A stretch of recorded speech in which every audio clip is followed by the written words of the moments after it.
Bonjour et bienvenue dans une vidéo que j'ai commencé il y a pas mal de temps après un commentaire où quelqu'un me demandait est-ce que tu pourrais pas faire une vidéo qui explique les biplots, donc les aventures secondaires dans la campagne impériale et comment elles s'articulent par rapport à la campagne. Ça m'a pris beaucoup de temps, mais avec les vacances, là j'ai un peu arrêté le CNAM, donc je peux prendre le temps pour enfin finir cette vidéo que j'ai commencée il y a plus d'un an.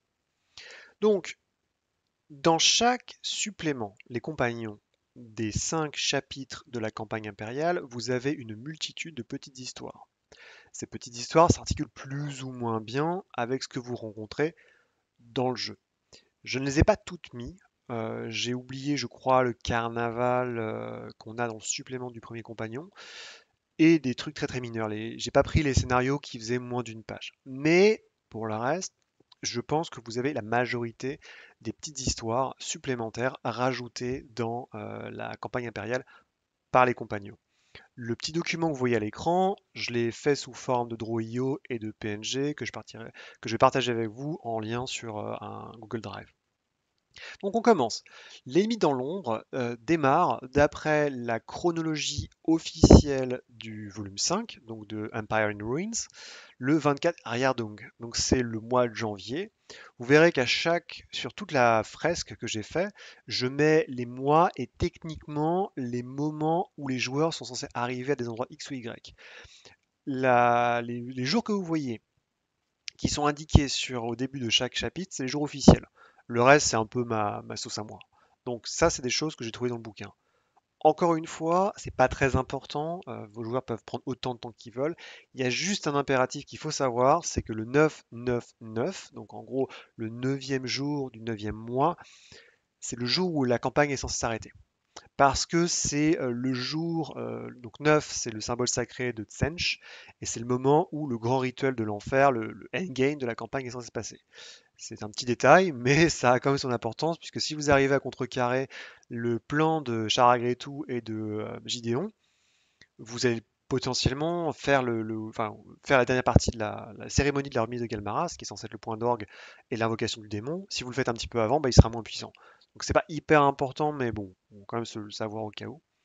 Donc l'ennemi dans l'ombre, on rappelle, histoire très simple, vous partez, il y a un malencontreusement, erreur sur la personne, on prend qu'il y a quelqu'un qui meurt, il a une fortune à dépenser, il doit aller à Bogenhafen pour réclamer un héritage, et hasard et coïncidence, c'est le frère jumeau, enfin, en tout cas physiquement, de l'un des joueurs. Donc pom pom pom, vous partez d'Aldorf, vous allez jusqu'à Bogenhafen. La première petite histoire, il y a l'affaire du joyau volé, qui est un vieux scénar de V1, si je dis pas de bêtises, qui arrive, donc c'est une petite enquête toute simple. On part que il est conseillé de la faire avant Bogenhafen, c'est plus simple, ça se met où vous voulez, puisque en fait c'est juste des gens qui se sont fait voler un joyau dans un manoir. C'est 2 3 jours max, et bon voilà, c'est pas hyper difficile et compliqué, c'est juste pour faire un petit peu d'argent. Et l'argent, ça vient manquer au début de l'histoire. On arrive à Bogenhafen, on fait sa grande enquête, et avec un peu de chance, on évite la création d'un portail du chaos. On arrive ensuite à Mort-sur-le-Rack. Là, les choses deviennent un peu plus corsées. En effet, Mort sur le Rack, je rappelle, vous partez à la poursuite d'Ethel Kaskerzen, qui est la chef de la Couronne Rouge, aussi la personne qui a donné à Teugen le rituel qu'il devait faire pour déclencher un portail du chaos, et vous avez bien l'intention de dégommer la tronche. Ça vous amènera jusqu'au château des Wittgenstein, où il y aura le final assez énorme de ce très très très long chapitre. C'est le chapitre le plus long avec Empire and Winds de la campagne.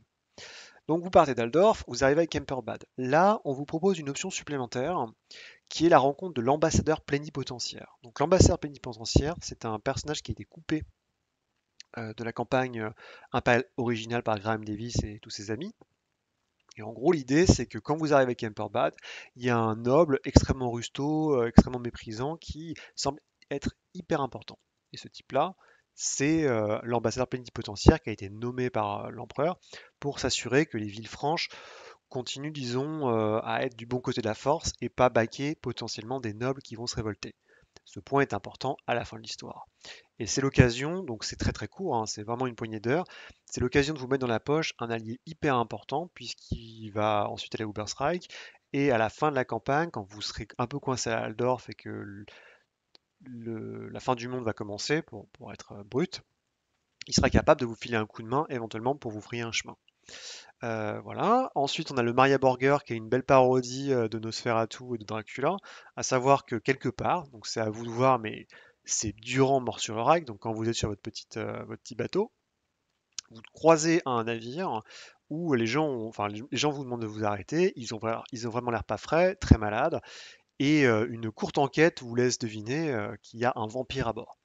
Et après, c'est à vous, selon que vous arrivez de jour ou de nuit, les choses vont pas se passer exactement de la même manière, puisque vous avez potentiellement un vampire qui n'est pas extrêmement fort, mais qui est quand même, ça reste un vampire, qui est capable soit de négocier avec les joueurs pour que vous le laissiez partir, soit d'attaquer les joueurs. Et si vous le laissez partir, potentiellement, vous avez non seulement l'équipage mort sur la conscience, mais en plus, potentiellement, certains se transforment en rejetons vampiriques. Donc, ça peut être assez compliqué. Moi, pour rigoler, il a fait un deal avec un des joueurs et il a semé le chaos à Aldorf. Et donc, les joueurs ont dû, pendant toute la campagne, réfléchir aux conséquences de leur action. Et c'est devenu une sorte de mantra de le tuer. Et je l'ai ramené dans le final pour bien faire, évidemment. Vous continuez, pom pom pom pom, vous faites Grissenwald, Unterbaum, Wingendorf, Kemperbad, et là, on arrive, donc on va en direction de Wittgenstein. On va revenir, pardon, jusque, je vous dis des bêtises. Je vais y arriver.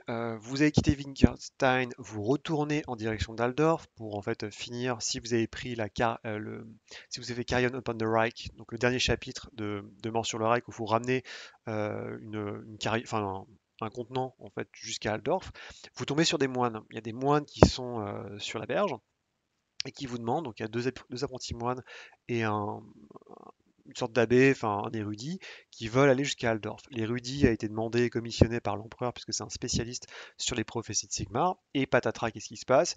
Il y a des carrions qui arrivent, donc une espèce de corbeaux, enfin une espèce d'immense vautour dégueulasse, qui attaquent le bateau, tuent le petit vieux et laissent un petit message. Sur le message, c'est marqué: Le Seigneur des Tombes aura sa revanche.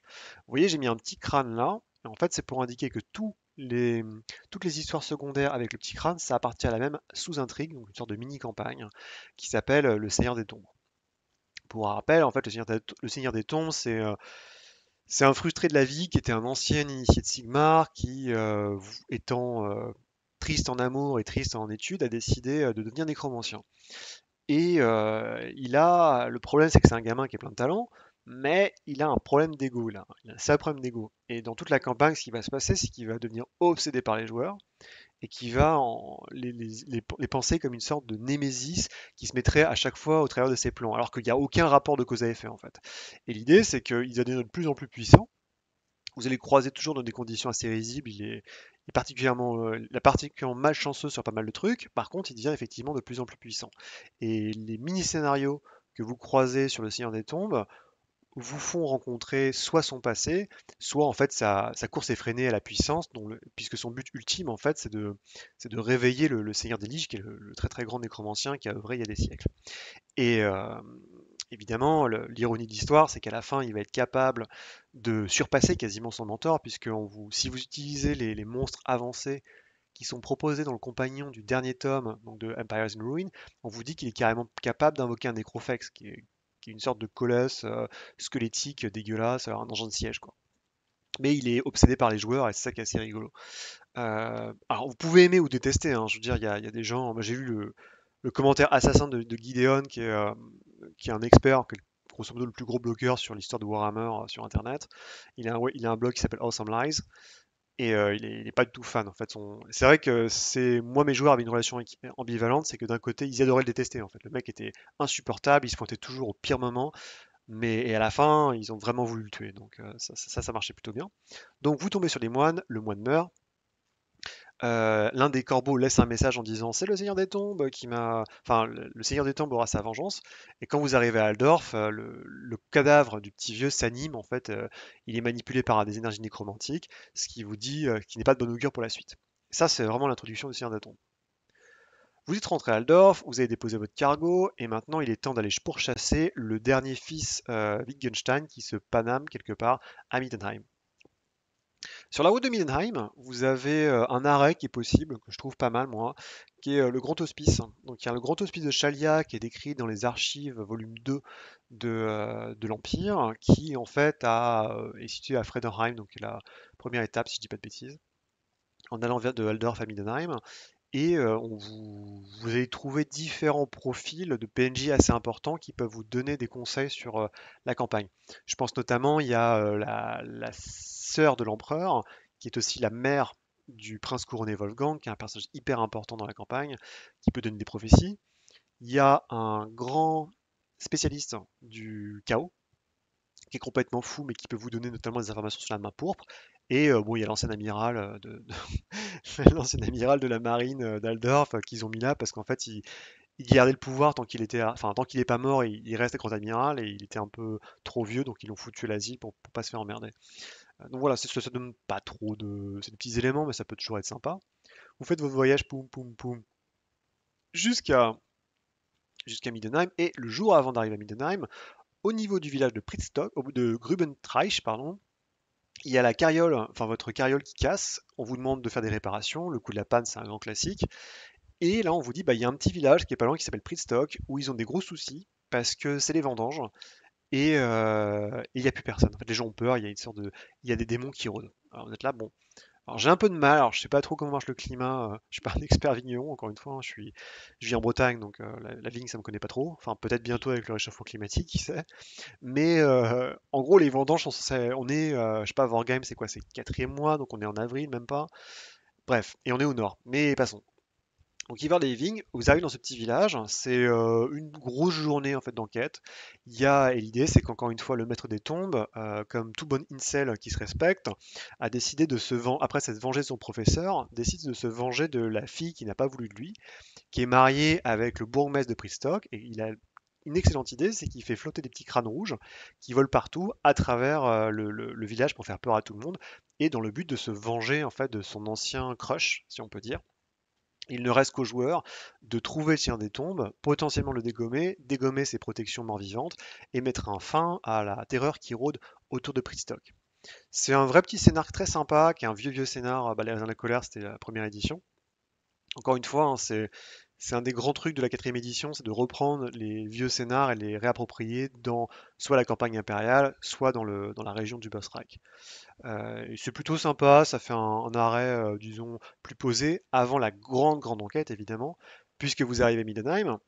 Et là, vous avez le carnaval qui va durer 8 jours. Ça va être long, ça va être dense, ça va être touffu, c'est pas très facile. Le compagnon du pouvoir de le trône vous propose un scénario supplémentaire bonus qui est le rituel. Le rituel, j'ai un avis assez partagé dessus. En gros, le rituel, ça dit qu'au milieu du carnaval, il y a un noble qui arrive et qui dit au secours, ils sont en train d'enlever mon papa, machin, ok. Donc vous y allez dans une maison noble, vous apercevez qu'il y a des gars qui effectivement étaient en train de kidnapper quelqu'un et ont tué toutes les autres personnes de la maison. Et en gros, c'est des gens qui sont du Croc Jaune, qui est une secte qui sert les Skaven, qui sert un Skaven en plus renégat, donc il n'a aucun rapport avec les luttes de pouvoir directes à Sumiddenheim, donc envers les Skaven, parce que les luttes de pouvoir entre les Skaven, c'est quelque chose qui va avoir son importance dans le Racornu, le quatrième chapitre. Et donc vous avez ce renégat, Skaven, qui s'imagine à la fois nécromancien et possesseur d'une magie du Racornu, qui expérimente et qui veut faire de la nécromancie. Donc il vole des gens, il les transforme en cadavres et il a son service des Skaven et des humains. Alors je sais pas, c'est un peu compliqué pour moi, c'est parce que ça rajoute un niveau de complexité à un scénario qui est déjà assez complexe. Ça spoil le Croc Jaune qui est censé être un élément révélé durant le raccord nu au terme d'une longue enquête. Je sais pas si vous devriez le jouer. Moi je l'ai fait jouer, bon enfin c'était rigolo, mais et en plus il y a une adversité qui est assez conséquente où en gros les gens descendent dans les égouts. Il y a il y a des pièges, il y a une adversité qui est assez colossale en plus du grand sorcier Skaven dont je parlais. Donc je sais pas trop s'il faut le faire jouer. Je suppose que vous arrivez à contrecarrer les plans de l'infâme pouvoir derrière le trône.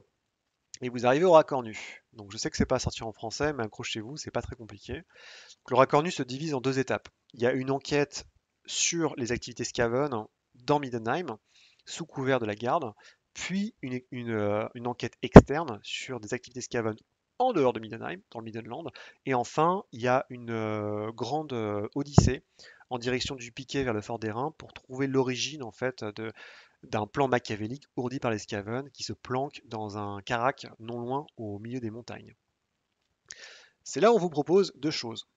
Durant l'enquête initiale sur les Skaven, vous allez être amené à découvrir qu'il y a des objets, des livres qui traitent des Skaven, donc notamment des ouvrages de Tillet, qui ont été subtilisés dans l'université de Middenheim, le Collegium Theologica. Et en fait, c'est l'œuvre d'un prêtre de Ranal qui est manipulé par le Croc jaune.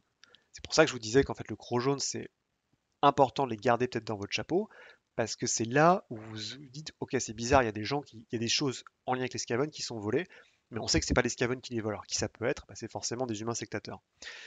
Et ce qui se passe à ce moment-là, c'est que quand vous y allez, ah bah c'est bizarre, il y a le garde vous dit, c'est quand même curieux, j'ai vu un des j'ai vu un des professeurs de l'école arriver, il sentait pas bon, il parlait pas, et il a été prendre des livres et il a disparu. Et en fait, il y a le Seigneur des Tombes, encore lui, pour gagner plus de puissance, il a voulu voler des livres impies sur la nécromancie. Et comme il n'avait pas le droit de rentrer, qu'est-ce qu'il a fait? Il a tué un professeur, il l'a ressuscité en tant que zombie, et il a envoyé le zombie pour prendre les livres et les jeter par la fenêtre. Ce qu'il a fait, mais le zombie a été coincé, et il s'est retrouvé dans un KGB, donc c'est un peu débile. Moi, ça m'a beaucoup fait marrer, hein, mais c'est clair que on revient un petit peu. Enfin, quand mes joueurs ont vu ça, ils étaient là, genre, ok, bon, ça, je sais que c'est pas en lien avec le scénario, clairement.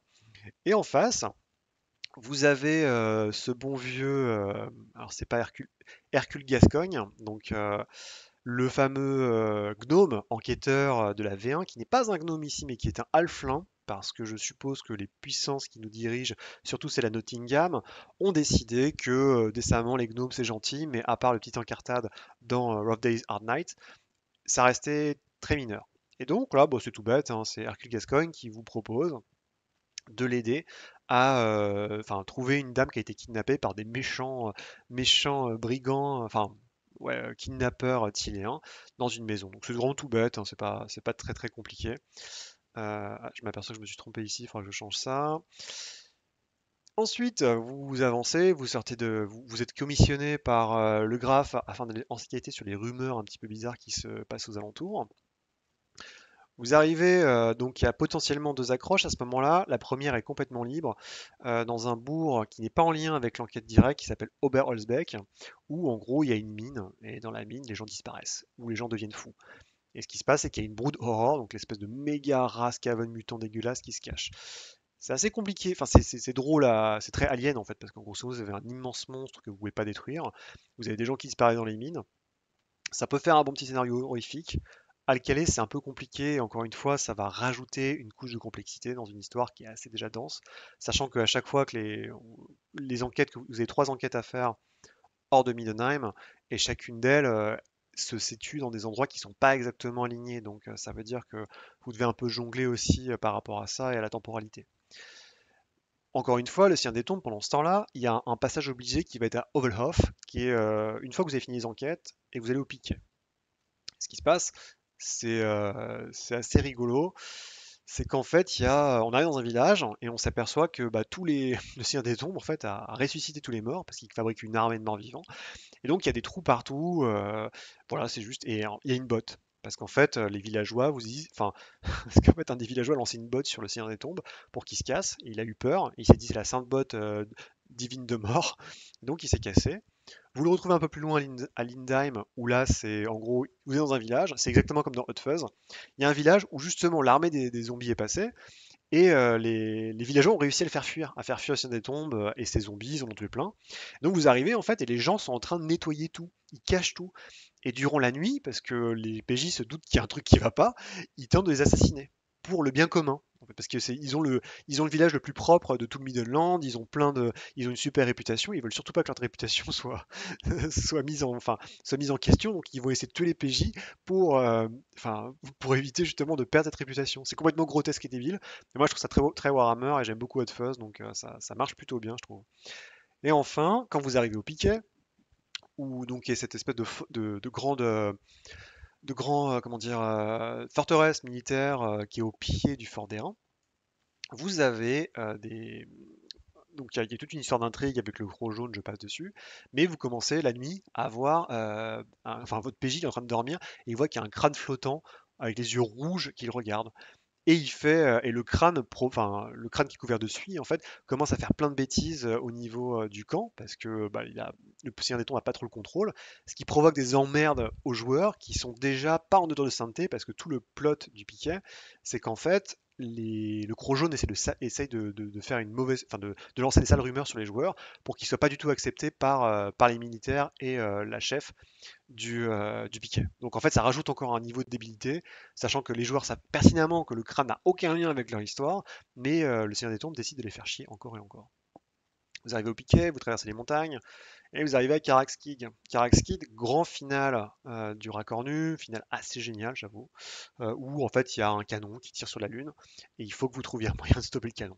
Il y a plein de possibilités, il y a plein de pénalités ou d'avantages qui peuvent être appliqués selon le degré de réussite que vous avez eu à lever la conspiration sur les Skaven durant tout le scénar, c'est plutôt bien foutu.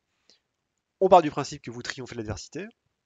Et là, il y a le ballon nain du baron Heinrich Stadtbringer qui arrive pour ramener les PJ jusqu'à Middenheim. Et là, pas de bol. C'est là où le Seigneur des Tombes, qui lui a vu, en fait, lui, il a suivi les joueurs dans toutes les montagnes parce qu'il est onnubilé par eux. Il pense que c'est son ennemi. Enfin, lui, c'est vraiment leur némésis. Il voit Karaskig et il fait oh putain, je vais pas rentrer. Donc il reste avec sa monture, il a une sorte de d'horreur nocturne, je sais pas quoi. Et il attend de voir, il voit le truc qui explose et il voit les PJ qui sortent. Et ils se disent ouais, ça y est, c'est vraiment le Nemesis, ils sont trop forts, il faut que je les tue maintenant. C'est la grande confrontation que j'attends. Donc vous êtes dans le ballon nain, et qu'est-ce qui se passe? Il y a le Sien des Tombes qui arrive sur une sorte de créature volante non identifiée, qui balance des sorts et qui dit ah, et tout, parce qu'il a une voix nasillarde. Ah, je vais me manger, mais ma fidèle, enfin mes adversaires favoris et les joueurs, ils ont forcément plein le cul parce qu'ils viennent de faire exploser un canon et ils ont qu'une envie, c'est de rentrer à Middenheim pour se reposer, pour avoir un repos bien mérité. Et en plus, le Seigneur des Tombes, qu'est-ce qu'il fait? Il balance des squelettes. Comme dans un jeu vidéo, il balance des squelettes sur le ballon et les squelettes sont en train de faire crever le ballon. Donc vous avez quelques rounds pour monter tout en haut des mâts, affronter les squelettes sur les ballons pendant que le Seigneur des Tombes vous tire dessus. C'est assez débile, mais plutôt rigolo. Moi je trouve que c'était peut-être le meilleur moment du Seigneur des Tombes avec le final. On arrive enfin à l'Empire en ruine, qui est le dernier chapitre. Je vous passe, vous arrivez à Middenheim, il y a une grande procession qui est faite pour rafistoler l'alliance mise en péril entre Middenheim, Aldorf et entre les Ulricains et les Sigmarites. On se retrouve au Rocher Scintillant, qui était un élément, je crois, dans la version Hog's Head de l'Empire, du pouvoir d'aller au trône. En gros, il y a une réunion entre le grand théogoniste et la Ulrich, et ça se passe mal, il y a une grosse baston, il y a l'équivalent du FN local qui se pointe, ça va être joyeux demain. Et à ce moment-là, parce que c'est vraiment une grosse baston, hein, c'est assez moi je l'ai fait jouer, c'était très dense, il y a eu plein de trucs, il y avait des gens qui protégeaient le grand théogoniste, des gens qui protégeaient les Todbringers, enfin c'était très très chouette, c'était un super moment de jeu de rôle. Et là, moi j'ai eu un joueur qui a failli crever, et on vous dit expressément, et ça je trouve ça assez génial, que le Seigneur des Tombes, qui vous suivait de loin bien évidemment, voit que vous allez être tué. Donc qu'est-ce qu'il fait? Il envoie ses zombies qui arrivent en fait, ou qui ressuscitent des mecs qui sont morts durant le combat entre les fachos et les forces défendantes du Rocher Scintillant, pour tuer en fait, pour aider les joueurs. Et après il dit ce n'est pas l'heure de mourir, personne, personne ne prendra la vengeance du chien des tombes. Ça je trouvais ça assez marrant, les joueurs ont bien aimé, donc c'est assez rigolo. Ensuite, donc, vous arrivez à Aldorf, où il y a des grandes discussions. Alors là, c'est un peu plus compliqué. En gros, c'est une suite de rumeurs sur le Seigneur des Tombes, sur ce qu'il va faire. Il y a des rumeurs qui sont dispersées en Brétonnie dans les montagnes grises, qui vous disent que grosso merdo, il enquête sur une manière de ressusciter le Seigneur des Liches. Il a ressuscité un grand guerrier du chaos à son service qui avant servait le Seigneur des Liches déjà en tant que mort-vivant. Et il assemble une armée, quoi, grosso modo. Et c'est des rumeurs qui sont assez lointaines. Donc la question, c'est vous n'aurez pas le temps en fait en tant que PJ parce que vous allez avoir d'autres choses à faire, notamment récupérer Galmaraz, excusez-moi du peu. Donc il faut envoyer des gens pour enquêter sur ces rumeurs. Il y a notamment Dame Emmanuel Nacht qui peut intervenir, mais l'idée c'est que vos joueurs aient des billes supplémentaires pour comprendre ce qui va se passer dans le grand final. Hop, hop, hop, prenez votre bateau et vous traversez un empire qui est complètement ravagé par la guerre civile qui arrive. Vous arrivez à Nul, puis à Kessenheim, qui est un petit village que vous pouvez mettre où vous voulez, hein. Il y a pas vraiment d'idée enfin, c'est complètement libre. Vous pouvez même, ils vous disent, vous pouvez le faire jouer durant Mort sur le Rail, donc bon, c'est un peu bizarre. C'est un petit scénario qui est assez simple en fait, qui pourrait être joué, enfin, qui a pas vraiment de rapport avec la campagne impériale. En gros, dans un petit village, il y a un ogre qui a été utilisé comme champion dans une arène. Et bah, ça fait pas les affaires de tout le monde. Parce qu'en fait, vu qu'il gagne tout le temps, il n'y a plus de commerce. Et il y a un ogre qui vient vous voir en disant bah, moi j'ai un champion qui va arriver. Le champion va se faire dégommer par l'ogre. Je veux que vous Enfin, il veut payer les PJ pour qu'il se débarrasse de l'ogre. Et à vous de voir comment vous allez faire, puisque l'ogre il est gentil, mais il est un peu débile, il est super fort. Donc vous pouvez soit essayer de manipuler le hobbit qui l'accompagne, qui est son cuistot, pour qu'il se barre, le payer, enfin il y a plein de trucs. C'est assez classique, hein. C'est comme il y avait un vieux scénar, je crois, où il y avait un troll dans un champ, et il fallait faire bouger le troll. Voilà, c'est assez simple. Et je sais pas pourquoi ils l'ont mis là, mais bon voilà, pourquoi pas, hein. Après ça vous fait un petit break, des grandes horreurs qui s'attendent sur votre tronche. Vous arrivez à Stralsund, qui est une ville assiégée dans la Verlande par le baron fou. Vous arrivez à vous débrouiller pour aller jusqu'au col du feu noir. Et enfin, avec Galmaraz dans votre main, Galmaraz qui ne marche plus, en fait qui a plus d'énergie, donc les runes naines qui sont dessus ne marchent plus, bah il faut bien le rafistoler. Et vous retournez à Stralsund, et là enfin on a le final en tant attendu du Seigneur des Tombes. À Stralsund, c'est une ancienne ville universitaire, il y a un PNJ qui est important pour la campagne, qui est un vieux professeur d'histoire, qui est le seul qui connaît, enfin c'est un grand expert sur l'histoire de Galmaraz, et qui sait comment recharger, entre parenthèses, Galmaraz. Faut le trouver. Le problème, c'est que le seigneur de la ville, donc le baron fou qui a pris le contrôle de la ville, l'aime pas du tout, parce qu'il fait partie de la résistance, il y a des gens qui veulent rendre la ville indépendante. Donc il se planque, et en plus, il se trouve qu'il a besoin de ses bouquins, et ses bouquins sont dans une bibliothèque sécurisée du Collegium Theologica de Stralsund, et dans ces bouquins, il y a aussi des bouquins sur comment ressusciter le maître des Liches. Et ce bouquin, le Seigneur des Tombes le veut impérativement. Et c'est là où vous avez une armée, en fait, il y a un second siège qui se passe, avec une armée de squelettes, de zombies, il y a le gars du chaos, sinon je parlais, et éventuellement, si vous voyez les choses en grand, vous pouvez mettre un carnifex.